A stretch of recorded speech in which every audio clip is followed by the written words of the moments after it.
জমকালো আয়োজনের মধ্য দিয়ে রাজধানী ঢাকায় ট্রান্স অটোমেশন টেকনোলজির তৃতীয় শাখার উদ্বোধন করা হয়েছে। শনিবার বিকেলে মিরপুরে বাংলাদেশ জার্মান কারিগরি প্রশিক্ষণ কেন্দ্রের নিকটস্থ লাভ রোডে ফিতা কেটে প্রতিষ্ঠানটির এই শাখা কার্যালয় উদ্বোধন করেন অতিথিবৃন্দ।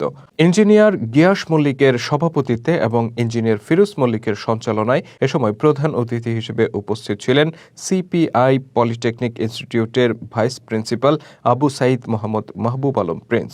বিশেষ অতিথি ছিলেন বাংলাদেশ সাংবাদিক জোটের vice president Abdul Haque Babul, Bangladesh German কারিগরি প্রশিক্ষণ কেন্দ্রের chief instructor Najmun Nahar, Bangladesh German কারিগরি প্রশিক্ষণ কেন্দ্রের instructor Shirina Akter, unique training সেন্টারের ব্যবস্থাপনা পরিচালক রবিউল ইসলাম, সিপিআই পলিটেকনিক ইনস্টিটিউটের head of civil department Mahbub Alam, Daffodil polytechnic ইনস্টিটিউটের head of civil department Mohammad Jasim Uddin, engineer Sheikh Arafat Ali প্রমুখ।